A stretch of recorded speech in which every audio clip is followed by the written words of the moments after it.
भारत में adverse possession यानी कि प्रतिकूल कब्जा एक आम बात है। लिमिटेशन एक 1963 के अंदर में अगर किसी भी प्राइवेट प्रॉपर्टी के ऊपर में अगर 12 साल या फिर 12 साल से ज़्यादा वक्त के लिए कब्जा करके रखा गया हो और अगर वो प्रॉपर्टी गवर्नमेंट प्रॉपर्टी है तो वैसे सिचुएशन में 30 साल या फिर 30 साल से ज़्यादा वक्त के लिए प्रतिकूल कब्जा करके रखा गया हो तो वैसे सिचुएशन में जो प्रॉपर्टी है वो कब्जा जिसने किया होता है उसकी हो जाती है। लेकिन इन बातों के साथ साथ और भी कई सारी बातों का ध्यान रखा जाना चाहिए अगर प्रतिकूल कब्जा के लिए आप क्लेम कर रहे हैं तो। इसी सिलसिले में ऑनरेबल सुप्रीम कोर्ट ने हाल ही फिलहाल में एक बहुत ही लेटेस्ट जजमेंट पास किया है मार्च 2024 में, जिसकी सिविल अपील नंबर से 4322 से 4324 ऑफ 2024 और इस केस के जो पार्टीज है उनका नाम है M Radheshyamlal versus V Sandhya and another. इसकी ओरिजिनल सूट नंबर है 12091 of 2010, civil suit number 331 of 1996। इस केस में सुप्रीम कोर्ट ने काफी सारे डायरेक्शंस पास किए हैं जहां पर ये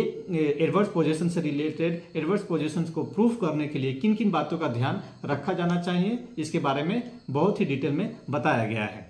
नमस्कार, मेरा नाम संतोष गुप्ता है और आप देख रहे हैं मेरा यूट्यूब चैनल जिसका नाम है लीगल अवेयरनेस। मेरे चैनल का उद्देश्य सिर्फ और सिर्फ लोगों में कानून के प्रति जागरूकता फैलाना है ताकि ज़्यादा से ज़्यादा लोग अपने लीगल राइट्स के बारे में जानकारी प्राप्त कर सके। इस वीडियो से रिलेटेड कोई भी क्वेश्चन हो तो आप नीचे कमेंट बॉक्स में पूछ सकते हैं और मेरे चैनल को आप जरूर सब्सक्राइब कर लीजिए ताकि इस तरह की इंपॉर्टेंट जानकारी आपको भविष्य में भी समय समय पर प्राप्त होती रहे। आइए अब वीडियो में आगे बढ़ते हैं। तो ये जो केस है M Radheshyamlal versus V Sandhya and another, इस केस में क्या होता है, बेसिकली एक महिला थी जिनका नाम था सुंगनी बाई उर्फ सुक्री बाई, जो कि एक प्रॉपर्टी की रियल ओरिजिनल ओनर थी और वो गुजर गई थी 1947 में। लेकिन गुजरने से पहले दिसंबर 1945 में उन्होंने एक सेटलमेंट डीड तैयार किया 3 लोगों के फेवर में और उस प्रॉपर्टी को 1/3 इक्वली उन तीनों के बीच डिस्ट्रीब्यूट कर दिया और पर्टिकुलर पर्सन के हिसाब से वो जो प्रॉपर्टी है वो उन तीनों के सक्सेसर को आगे जाती रहेगी। अब शैलेश जोशी है जो कि उन्हीं तीनों में से एक बेटा है और बाकी 2 लोगों के जो भी सक्सेसर है वो सब लोग मिलकर उस प्रॉपर्टी को वी संध्या और उनके हस्बैंड को बेच देते हैं सेल डीड डेटेड 29 जनवरी 2001 के द्वारा। अब जो एम राधेश्यामलाल है जिन्होंने प्रतिकूल कब्जा के लिए क्लेम कर रहे होते हैं वो सिविल सूट फाइल करते हैं जिसका ओरिजिनल सूट नंबर है 12091 ऑफ 2010। 1995 में इन्होंने ये सिविल सूट फाइल करा होता है ये कहकर कि ये जो प्रॉपर्टी है ये उनके प्रतिकूल कब्जे में है, ओपन है, पब्लिकली है और काफ़ी लंबे समय से वो इस पे रहते आ रहे हैं और इस प्रॉपर्टी पर रहते हुए उन्हें किसी ने भी बाधा नहीं किया है किसी भी तरीके से। और उनके फादर जो हैं वो और बाकी के फैमिली मेम्बर्स जो है उनके साथ वो उस ज़मीन पे रहते हुए आ रहे हैं काफ़ी लंबे समय से, लगभग 45 ईयर्स से। लेकिन अब जो है जो सक्सेसर जो हैं और जो परचेजर जो हैं वो क्रिमिनल ट्रेसपास कर रहे हैं, उस प्रॉपर्टी पे क्लेम कर रहे हैं। इसीलिए एक परमानेंट इंजंक्शन जो है वो एम राधेश्यामलाल जो कि प्रतिकूल कब्जे के लिए क्लेम कर रहे होते हैं उनके फेवर में पास होना चाहिए सक्सेसर और जो परचेजर्स हैं उनके अगेंस्ट में। और इसके बाद क्या होता है कि जो ट्रायल कोर्ट जो है और जो हाई कोर्ट जो है उन्होंने प्रतिकूल कब्जा एम राधेश्यामलाल का नकार दिया है और उसके बाद जो है ये केस जो है वो ऑनरेबल सुप्रीम कोर्ट में पास आती है जहां पर ऑनरेबल सुप्रीम कोर्ट ने किन किन बातों का ध्यान रखा जाना चाहिए एडवर्स पोजेशन यानी कि प्रतिकूल कब्जे से रिलेटेड इन सारी बातों को बहुत ही डिटेल में बताया है। तो आइए अब हम जानेंगे कि प्रतिकूल कब्जे के लिए किन किन बातों का ध्यान रखा जाना बेहद जरूरी है। तो सबसे पहली बात यह है कि जो प्रतिकूल कब्जे के लिए क्लेम कर रहे होते हैं उन्हें यह प्रूफ करना होता है कि इस प्रॉपर्टी का रियल ओनर कौन है और उस रियल ओनर के अगेंस्ट में ये प्रतिकूल कब्जे के लिए क्लेम कर रहे हैं। दूसरी जो ये बात है कि प्रतिकूल कब्जे के लिए जो क्लेम कर रहे हैं उन्हें यह प्रूफ करना पड़ता है कि जो प्रॉपर्टी है वो उनके पोजीशन में काफी लंबे समय से है, कॉन्टिन्यूसली है और ये जो बात है ये बात रियल ओनर को पता है। तीसरी बात यह है कि प्रतिकूल कब्जा जो कर रहे हैं उन्हें यह प्रूफ करना होता है कि कौन से डेट से वो प्रॉपर्टी के ऊपर में अपना कब्जा बनाए हुए हैं। चौथी जो बात है वो प्रतिकूल कब्जा जिन्होंने किया होता है उन्हें यह प्रूफ करना पड़ता है कि जो कब्जा जो है उनका वो ओपन है, पब्लिकली है और इससे रिलेटेड उन्हें किसी भी तरह का किसी ने भी कोई बाधा नहीं दिया है। इस केस में बेसिकली सुप्रीम कोर्ट ने ये बताया है कि जो प्रतिकूल कब्जे के लिए क्लेम कर रहे होते हैं उन्हें ये पता होनी चाहिए कि उस प्रॉपर्टी के ओरिजिनल ओनर कौन है। साथ ही साथ उन्हें ये भी प्रूफ करना होता है कि जो पोजीशन है उनका वो काफ़ी लंबे समय से कंटिन्यूसली उनके पास है, 12 साल या फिर 12 साल से ज़्यादा वक्त के लिए, और ये जो बात जो है ये ओरिजिनल ओनर को पता है। लेकिन इस पर्टिकुलर केस में ये दोनों ही बातें मिसिंग थी। अब जो इस केस में जो प्रॉपर्टी टैक्स है, वाटर टैक्स बिल्स थे, वो अभी भी जो ओरिजिनल ओनर है उसी के नाम पे था।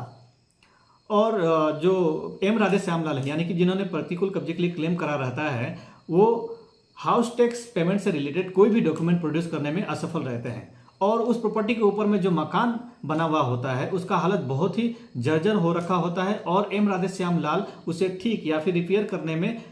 कोई भी कोशिश नहीं करा रहता है। और इस प्रॉपर्टी से रिलेटेड जो भी वाटर टैक्सेस थे, सीवेज टैक्सेस थे, वो काफ़ी लंबे समय से नहीं दिए हुए होते हैं।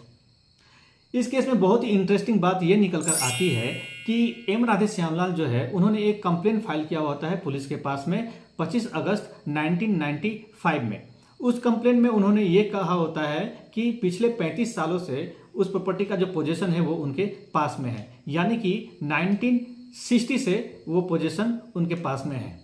लेकिन जब वो केस फाइल करते हैं उस प्लेंट में उन्होंने ये लिखा रहता है कि वो जो पोजीशन जो है उनके पास 1950 से है, यानी कि वो अपने ही स्टेटमेंट को कॉन्ट्राडिक्ट कर रहे हैं, जहां पर वो कंप्लेंट में कहते हैं कि कंप्लेंट के मुताबिक 1960 से उनके पास पोजीशन है और प्लेंट के मुताबिक 1950 से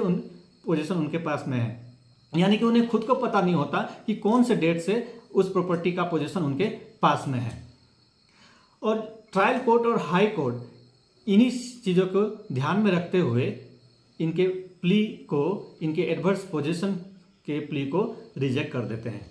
इन सारी चीज़ों को ध्यान में रखते हुए ऑनरेबल सुप्रीम कोर्ट ने इस पर्टिकुलर केस में ये कहा कि जो एम राधे श्यामलाल है जो कि प्रतिकूल कब्जे के लिए क्लेम कर रहे होते हैं, उनके पास कोई फाउंडेशन नहीं है एडवर्स पोजीशन क्लेम करने के लिए। और जो दूसरी तरफ जो डिफेंडेंट जो है उनके पास बेटर टाइटल है सूट प्रॉपर्टी से रिलेटेड, और इसी वजह से जो ये सिविल अपील जो है जो फाइल किया गया होता है एम राधे श्यामलाल की तरफ से, जो कि प्रतिकूल कब्जे के लिए क्लेम कर रहे होते हैं, उनके इस सिविल अपील को ऑनरेबल सुप्रीम कोर्ट ने रिजेक्ट कर दिया।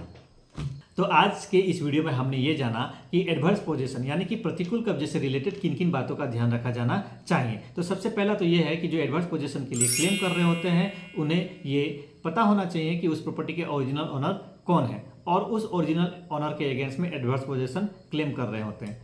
दूसरी जो बात यह है कि उन्हें ये प्रूफ करना होता है कि जो पोजीशन है वो काफ़ी लंबे समय से कंटिन्यूसली उनके पास में है और ये बात ओरिजिनल ओनर को पता है। तीसरी जो पॉइंट है वो एडवर्स पोजीशन जो क्लेम कर रहे होते हैं उन्हें ये प्रूफ करना होता है कि कौन से डेट से उस प्रॉपर्टी का पोजीशन उनके पास में है। चौथी जो बात है वो एडवर्स पोजीशन जो क्लेम कर रहे होते हैं उन्हें ये प्रूफ करना होता है कि जो पोजीशन है वो ओपन है, पब्लिक है और बिना किसी रुकावट बाधा के उनके पास में है। इन सारी बातों के साथ साथ अगर एडवर्स पोजीशन के केस को मजबूत करना है तो प्रॉपर्टी टैक्स, हाउस टैक्स, ये सीवेज टैक्स, वाटर टैक्स, ये सारे जो